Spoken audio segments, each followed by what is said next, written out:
Assalamualaikum warahmatullahi wabarakatuh. Innal hamdalillah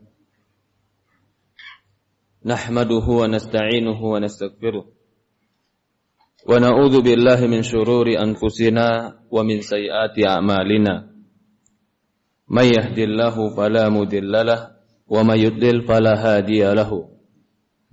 Ashhadu an la ilaha illallah wahdahu la syarika lah wa ashhadu anna Muhammad abduhu wa rasuluhu la nabiyya ba'd. Qala Allah ta'ala fi kitabihil karim, ya ayyuhalladzina amanu taqullaha haqqa tuqatih fala tamutunna illa wa antum muslimun. Wa qala Allah subhanahu wa ta'ala, ya ayyuhalladzina amanu taqullaha وَقُولُوا قَوْلًا سَدِيدًا يُصْلِحْ لَكُمْ أَعْمَالَكُمْ وَيَغْفِرْ لَكُمْ ذُنُوبَكُمْ وَمَن يُطِعِ اللَّهَ وَرَسُولَهُ فَقَدْ فَازَ فَوْزًا عَظِيمًا. فَإِنَّ أَصْدَقَ الْحَدِيثِ كِتَابُ اللَّهِ وَخَيْرُ الْهَدِيِّ هَدْيُ نَبِيِّنَا مُحَمَّدٍ صَلَّى اللَّهُ عَلَيْهِ وَعَلَى آلِهِ وَصَحْبِهِ وَسَلَّمَ. وَشَرُّ الْأُمُورِ مُحْدَثَاتُهَا فَإِنَّ كُلَّ مُحْدَثَةٍ بِدْعَةٌ فَإِنَّ كُلَّ بِدْعَةٍ ضَلَالَةٍ فَإِنَّ كُلَّ ضَلَالَةٍ فِي النَّارِ أَعَاذَنِي وَإِيَّاكُم مِّنَ النَّارِ. يَا عِبَادَ اللَّهِ أُوصِيكُم وَنَفْسِي بِتَقْوَى اللَّهِ فَقَدْ فَازَ الْمُتَّقُونَ. Para hadirin jamaah salat Jumat yang dimuliakan dan dirahmati oleh Allah Subhanahu wa taala. Aku wasiatkan kepada diriku pribadi juga kepada seluruh jamaah yang hadir agar bertakwa kepada Allah.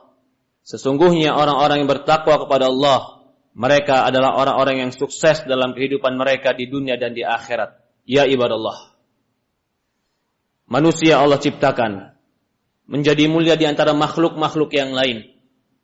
Karena manusia diberikan sesuatu yang tidak diberikan oleh makhluk yang lain. Sebagaimana Allah kabarkan di Quran, ketika Allah mengatakan di Quran, inni ja'ilun fil ardi khalifah, aku akan menjadikan di muka bumi ini pemimpin khalifah. Qalu ataj'alu fiha ma yufsidu fiha wa yasfikud dima. Malaikat mengatakan, ya Allah, apakah engkau akan menjadikan di muka bumi ini orang-orang yang merusak dan menumpahkan darah? Kemudian Allah Subhanahu wa taala mengatakan, inni ya'lamu ma la ta'lamun. Aku lebih tahu dan kalian tidak tahu. Wa 'allama Adam al-asma'a kullaha. Tsumma 'aradahum 'alal malaikah faqala anbi'uni bi asma'i haula'i in kuntum shadiqin. Kemudian Allah ajarkan Adam beberapa nama. Allah ajarkan Adam beberapa kalimat. Juga kalimat ini diajarkan oleh Allah Subhanahu wa taala kepada malaikat. Malaikat diajarkan, Adam diajarkan. Kemudian Allah berkata kepada malaikat, sebutkan nama-nama yang kuajarkan tadi. Qalu subhanak la ilma lana illa ma 'allamtana. Malaikat menjawab, subhanak, maha suci engkau ya Allah, kami enggak tahu kecuali engkau berikan tahu kepada kami. Lalu Allah katakan kepada Adam, ya Adam, ambihum bi asma'ihim. Wahai Adam, kabarkan kepada mereka, kasih tahu mereka nama-nama yang kuajarkan tadi. Lalu Adam mengajarkan, dan Adam mengatakan, apa yang Allah ajarkan tadi? Setelah itu baru Allah katakan kepada malaikat, usjudu li Adam. Setelah Allah tunjukkan kemampuan Adam yang tidak dimiliki oleh malaikat, yaitu Adam dapat memahami dengan akalnya, maka Allah mengatakan kepada malaikat, usjudu li Adam, sujudlah engkau kepada Adam. Maka fasajadu illa iblis aba wastakbar. Sujudlah semuanya kecuali iblis, karena sombong dan merasa besar, merasa angkuh di hadapan Allah Subhanahu wa taala. Di dalam ayat ini jelas salah satu kelebihan manusia adalah akal. Hewan punya nafsu, manusia punya nafsu. Hewan pun lapar, manusia pun lapar. Tapi manusia punya akal, hewan tidak punya akal. Malaikat dia ibadah kepada Allah, tapi dia tidak bisa diberikan amanah seperti bagaimana amanahnya manusia. Berarti akal ini yang digunakan untuk mentaati ke Allah Subhanahu wa taala adalah kemuliaan manusia. Itulah harga diri manusia ada pada akalnya. Kalau tidak, maka tidak ada bedanya manusia dengan hewan ketika tidak memiliki akal. Maka segala sesuatu yang merusak akal itu adalah merampas hak dan merampas kemuliaan manusia. Khamr, minuman keras merusak akal, itu merendahkan derajat manusia. Karena manusia mulia ketika ada akalnya. Ketika dirusak akalnya, maka manusia menjadi rendah. Orang yang mengakui bagaimana kehidupan dan kemuliaan manusia, tapi dia merusak manusia akalnya dengan khamr, dia pada hakikatnya tidak memuliakan manusia dan tidak memanusiakan manusia, karena manusia itu mulia dengan akalnya. Dari inilah Allah Subhanahu wa taala dan Rasulullah sallallahu alaihi wasallam mengharamkan segala sesuatu yang merusak akal, di antaranya khamr, minuman keras, apapun yang memabukkan dan merusak akal, menyebabkan seorang tidak sadar apa yang dia lakukan, itu namanya khamr, menghilangkan akal. Baik dia minuman, baik dia obat, baik dia serbuk, baik apapun dia, kalau dia menghilangkan akal, merendahkan derajat manusia. Yang tadinya manusia tadi mulia karena akalnya, tapi ketika dia hilangkan akalnya tadi, maka ketika itulah hilang kemuliaannya. Allah Subhanahu wa taala berfirman di dalam Al-Qur'an, kata Allah Subhanahu wa taala, "Ya ayyuhalladzina amanu, innal khamru wal maisir wal ansab wal azlam rijsun min amali syaitan, fastanibuhu la'allakum tuflihun." Innama yuridu syaitan an yuqi'u bainakumul adawatu wal baghdha. Kata Allah Subhanahu wa taala di dalam Al-Qur'an di surat Maidah ayat 90, "Wahai orang-orang yang beriman, sesungguhnya khamr yang memabukkan itu, judi, mengadu nasib atau mengundi nasib, rijsun, menjijikkan, min amali syaitan, termasuk amalan syaitan." Allah tegas katakan itu amalan syaitan. Fajtanibuh, jauhkan dari dirimu, la'allakum tuflihun, kalian akan beruntung. Kenapa dikaitkan keberuntungan dengan menjauhkan dari khamr? Kenapa dikaitkan keberuntungan menjauhkan dari judi? Karena jika orang meminum khamr, lalu dia bermain judi, tidak akan pernah dia mendapatkan keberuntungan, bahkan dia akan mendapatkan kerugian dan kebangkrutan. Bangkrut usahanya, bangkrut rumah tangganya, bangkrut kehidupannya, hancur dirinya, karena hilang akalnya. Allah sebutkan di ayat setelahnya, "Innama yuridu syaitan." Syaitan itu menginginkan untuk kalian. Syaitan menginginkan kalian minum khamr, agar terjadi apa? Allah katakan, "An yuqi bainakumul adawatu wal baghdha." Agar terjadi di tengah-tengah kalian kebencian, permusuhan dan kerusuhan. Perhatikan, Allah sudah kabarkan itu. Di mana tempat yang ada khamr di situ aman? Di mana tempat yang ada khamr di situ tidak ada kejahatan? Di mana tempat yang ada khamr pasti ada pembunuhan? Di mana tempat yang ada khamr pasti ada kejahatan? Di mana tempat ada khamr pasti ada kerusuhan? Karena itu ummul khaba'ith, induk dari segala kejelekan. Ketika manusia punya syahwat, ketika manusia punya nafsu, lalu akalnya dihilangkan, tinggal syahwat dan nafsunya yang terjadi. Apa yang akan terjadi? Hancur, rusak. Maka khamr dikatakan ummul khaba'ith, induk daripada kerusakan. Apa yang menghalangi syahwat kita? Apa yang menghalangi nafsu kita? Semua manusia punya syahwat, semua manusia punya nafsu. Yang menghalangi akal. Ketika akalnya sempurna, akalnya baik, maka dia bersikap baik dan menjaga syahwatnya dan menjaga nafsunya. Tapi ketika akalnya dihilangkan, tinggal nafsu yang mengontrol dirinya, maka ketika itulah dia menjadi hina. Ya ibadallah, Islam ini agama yang sempurna. Agama yang mengajarkan kemaslahatan, agama yang mengajarkan kebaikan. Allah lebih tahu bahwasannya yang haram itu adalah sesuatu yang mengajak kepada kejelekan. Di dalam sebuah hadis, kata Rasulullah SAW, "Inna 'alallahi ahdun." Inna 'alallahi ahdan. Allah punya sebuah perjanjian. Liman syarabal muskir an yasqihu fid dunya aw fil akhirah min tinil khabal. Allah punya sebuah janji bagi mereka yang minum segala sesuatu yang memabukkan di dunia, Allah akan minumkan dia tinul khabal. Maka para sahabat berkata, "Ya Rasulullah, apa itu tinul khabal?" Maka Rasulullah mengatakan, "Irqul ahlun nar wa asaratu ahlun nar."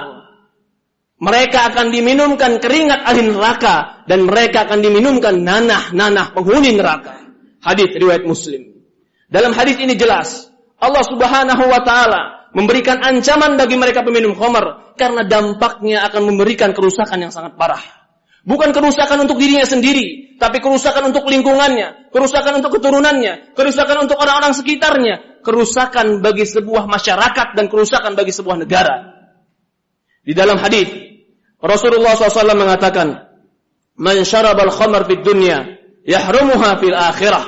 Dalam riwayat Bukhari dan Muslim, barang siapa yang meminum khamr di dunia, maka Allah haramkan bagi dia di akhirat. Allah akan berikan khamr nanti di akhirat. Bahkan Allah akan berikan sungai-sungai khamr di akhirat yang tidak bau, yang tidak memabukkan, tapi minuman yang lezat.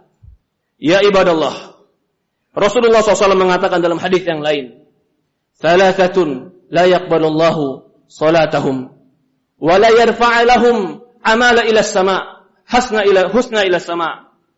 3 kelompok yang tidak akan diterima salat mereka dan tidak diangkat amalan baik mereka ke langit. Salah satunya al-midmunul khamr hatta yashu. Peminum khamr sampai dia sadar, sampai dia tahu dan sampai dia telah sadar dari apa yang dilakukan. Peminum khamr diharamkan dalam Quran. Bahkan dalam Islam diberikan hukuman khusus. Di zaman Umar bin Khattab peminum khamr dicambuk 80 kali. 80 kali cambukan dengan cambukan yang akan membuat dia jerah. Dalam hadis Rasulullah SAW bersabda, "Lu'inatil khamru bi'ainiha wa syaribuha wa sakiha wa ba'i'uha wa mubta'uha wa 'asiruha wa mu'tasiruha wa hamiluha wa mahmuluh ilaih." Kata Rasulullah SAW, dilaknat. Khamr itu dilaknat. Yang minum itu dilaknat. Yang menuangkan itu dilaknat. Yang menjual itu dilaknat. Yang membeli itu dilaknat. Yang membuatnya dilaknat.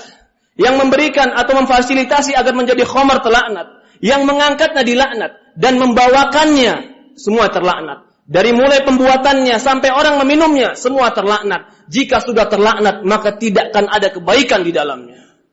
Kalau orang berkata, kami ada kebaikan finansial di dalamnya. Kami ada kebaikan ekonomi di dalamnya.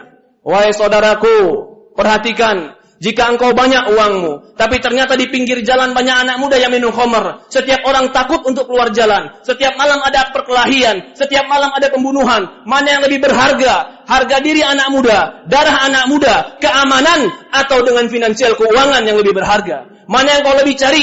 Keamanan, ketentraman, kedamaian, moral yang baik, atau kau jual moral sehingga engkau mendapatkan uang? Harga darah, harga keamanan, harga ketentraman tidak bisa dijual. Tidak bisa dibayar. Itu lebih mahal dari segalanya.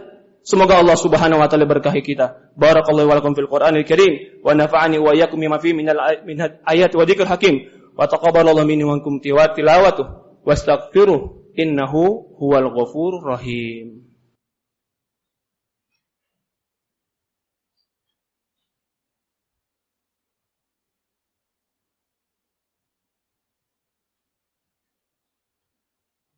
Alhamdulillah. Wassalatu wassalamu ala asyrafil anbiya'i wal mursalin ala nabiyina Muhammadin sallallahu alaihi wa ala alihi wa sahbihi wasallam. Ya ibadallah, usikum wa nafsi bittaqwallah faqad fazal muttaqun. Dari ceramah singkat tadi, ingin kita kesimpulkan, kalau orang sudah minum khamr, maka akan hilang akalnya. Ketika engkau melihat orang yang mungkin hilang akalnya, maka hidupmu tidak akan nyaman. Mungkin saja dia akan melukai dirimu. Mungkin saja dia melukai keluargamu. Mungkin saja dia mengganggu dirimu atau keluargamu atau lingkunganmu. Karena ketika itu akal dia sudah tidak ada. Maka dari ini, wajib bagi kita mengingkari kemungkaran bagi mereka yang mabuk. Karena pada hakikatnya, memang dia mabuk untuk dirinya sendiri. Tapi dia akan mencelakakan orang lain ketika akalnya hilang. Maka bagi kita harus mengingkari kemungkaran. Man ra'a minkum munkaran falyughayyir biyadihi. Barang siapa di antara kalian melihat kemungkaran, rubah dengan tangannya. Fa illam yastati' fa bilisan. Kalau dia enggak mampu maka dengan lisannya. Fa illam yastati' fa biqalbihi. Kalau dia tidak mampu maka dengan hatinya. Wa dzalika adhaful iman. Itulah selemah-lemahnya iman. Kalau kita tidak bisa mengingkari dengan tangan kita, maka lapor kepada orang-orang berwenang agar orang-orang seperti ini dihilangkan dari tempat kita. Karena ini meresahkan. Kita tidak merasa aman dari mereka. Karena mereka sendiri tidak merasa aman dari dirinya. Karena mereka tidak bisa mengontrol dirinya. Apakah kita merasa aman dari orang yang hilang akalnya? Apakah anak kita merasa aman dari orang yang hilang akalnya? Dia sendiri hilang akalnya, tidak bisa mengontrol dirinya. Apakah dia bisa menjaga keamanan untuk kita? Maka bagi kita kaum muslimin harus mengingkari kemungkaran agar kita dirahmati oleh Allah, agar tempat kita diberikan barokah oleh Allah, agar kita diberikan keamanan oleh Allah, agar kita diberikan ketentraman oleh Allah Subhanahu wa taala. Allahumma shalli ala Muhammad wa ala Muhammad kama shallaita Ibrahim ala Ibrahim innaka Hamidul Majid. Allahumma barik ala Muhammad wa ala Muhammad kama barakta ala Ibrahim innaka Hamidul Majid. Allahumma arinal haqqa haqqan warzuqna ittiba'ah wa arinal batila batilan warzuqna tinabah. Ya muqallibal qulub, tsabbit qulubana ala dinika wa tsabbit qulubana ala ta'atik. Ya Rabbana ighfir lana wa liwalidayna warhamhuma kama rabbayana shaghira. Rabbana atina fid dunya hasanah wa fil akhirati hasanah wa qina adzabannar. Walhamdulillahi rabbil alamin.